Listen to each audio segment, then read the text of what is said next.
എടാ നീ ഇത് എന്താ ആലോചിച്ചിരിക്കുന്നത്? ഫുഡ് കഴിക്കാൻ നോക്ക്. വേണ്ട അമ്മേ. കഴിക്കടാ. കഴിക്കാണ്ട് ഇപ്പൊ എന്താ ചെയ്യാൻ പോകുന്നത്? ഭക്ഷണം കഴിക്കുമ്പോഴെങ്കിലും മനസ്സമാധാനത്തോടെ കഴിക്കണമെന്നുണ്ട്. ഈ വീട്ടിൽ അതും കിട്ടണല്ലോ. ഈ വീട്ടിൽ നിന്റെ മനസ്സമാധാനം ആരാണ് കൊണ്ടുപോയത്? ഇവിടെ പിന്നെ സമാധാനമായിട്ട് തുള്ളിച്ചാടി നടക്കാനുള്ള കാര്യങ്ങളാണല്ലോ നടക്കുന്നത്. എന്നെ എന്തിനാ നോക്കി ദഹിപ്പിക്കുന്നേ? ഞാൻ സത്യല്ലേ പറഞ്ഞേ? അമ്മ എനിക്കൊരു കാര്യം അറിയണം, അതിനമ്മ മറുപടി തരണം. ഞാനും എൻ്റെ ഭാര്യയും തമ്മിൽ ഒരു കാര്യത്തിൻ്റെ പേരിൽ ഈ വീട്ടിൽ നിരന്തരം പ്രശ്നം ഉണ്ടാകുന്നു. ഞാൻ അവളോട് ഒരു കാര്യം ചെയ്യരുത് ചെയ്യരുത് ചെയ്യരുതെന്ന് പറയുമ്പോൾ അവൾ വീണ്ടും വീണ്ടും ചെയ്തോണ്ടേ ഇരിക്കും. എന്തുകൊണ്ടാണ് അമ്മ അതിന് മാത്രം അവളെ വിലക്കാത്ത? എന്താണ്? നീ ആ അമ്പിളിയുടെ കാര്യമാണോ പറഞ്ഞു വരുന്നത്? അതെ, അമ്പിളിയുടെ കാര്യം തന്നെയാണ് പറയണത്. സ്വന്തം ഭാര്യയോടെ വിശ്വാസവഞ്ചന കാണിച്ചോണ്ടല്ലേ നീ? എന്നിട്ട് അവള് നിന്നെ ഇട്ടിട്ട് പോയാ? അവൾ ഇപ്പോഴും ഈ വീട്ടിൽ തന്നെ ഇല്ലേ? 24 മണിക്കൂർ നിന്നെ സപ്പോർട്ട് ചെയ്ത് നടക്കണ ഇവളുണ്ടല്ല. പ്രകാശിന് ഒരു കാര്യം ചെറുതെന്തെങ്കിലും കാണിച്ചാൽ മതി, അപ്പൊ തന്നെ പെട്ടിയും കിടക്കയും എടുത്ത് ആ കൊച്ചിനെ പിടിച്ച് അപ്പൊ തന്നെ ഇറങ്ങിപ്പോകും. അല്ലേ അഞ്ജു?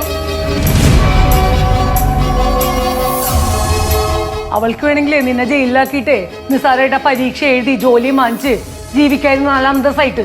പക്ഷെ അവൾ എന്ത് ചെയ്ത്? ഈ കുടുംബത്തിനെ പറ്റി, എന്നെ പറ്റി, നിന്റെ മക്കളെ പറ്റി, എല്ലാത്തിനെ പറ്റി ആലോചിച്ചിട്ട് അവൾ ഇപ്പോഴും ഇവിടെ തന്നെ ഉണ്ട്.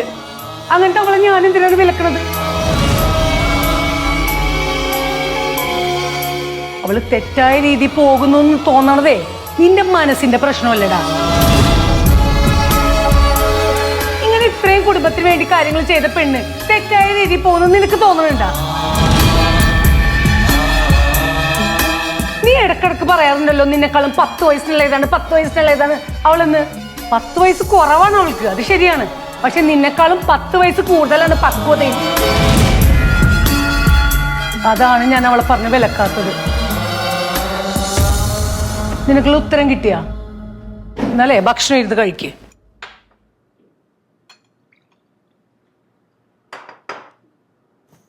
കുറച്ച് വെള്ളവും കൂടെ കുടിക്ക്, തൊണ്ടയിൽ ഇറങ്ങട്ടെ.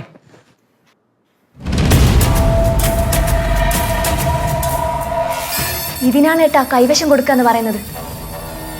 അല്ലെങ്കിൽ ഇത്രയും കൊള്ളരുതായ്മ കാണിച്ചിട്ട് ഇങ്ങനെ സപ്പോർട്ട് ചെയ്യോ? എല്ലാ കാലവും എല്ലാരും അവള് പറഞ്ഞ വിശ്വസിക്കില്ല അഞ്ജു. എന്റെ കോട്ടിലും ബോൾ എത്തും.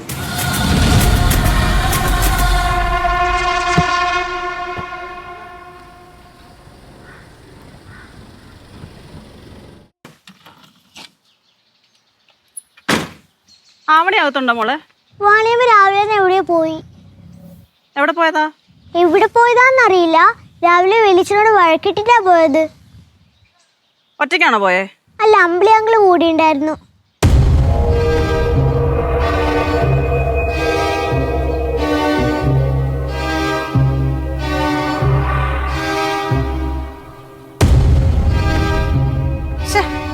അവൾ എടുക്കുന്നില്ലല്ലോ.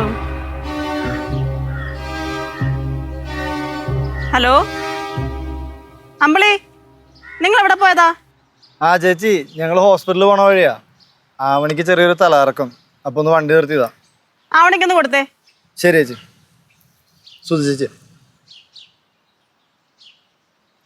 ഹലോ ഹലോ ആവണി, തീരുമാനത്ത് മാറ്റമൊന്നും ഇല്ലല്ലേ? ഇല്ല ചേച്ചി, ഞാൻ ചേച്ചിയെ വിളിക്കാം. നിങ്ങൾ ഏത് ഹോസ്പിറ്റലിലാണ് പോയത്? ഹോസ്പിറ്റല് കുറച്ച് ദൂരെയാ. എത്ര ദൂരെയാണെങ്കിലും സാരമില്ല, നീ ലൊക്കേഷൻ ഇട്, ഞാനും കൂടെ വരാം. നിങ്ങൾ ഒറ്റയ്ക്ക് പോയാൽ ശരിയാവത്തില്ല. ശരി, അയച്ചിടാം. ശരി.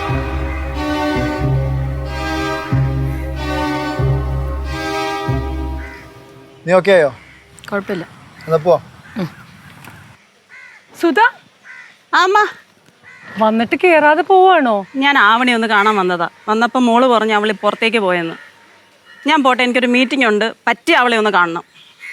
ശരി ശരി. മോള് വെയിലത്ത് കളിക്കുകയാണോ? പിന്നെ വെക്കേഷന് കളിക്കണ്ടേ? ഓ പിന്നെ പിന്നെ കളിക്കണം.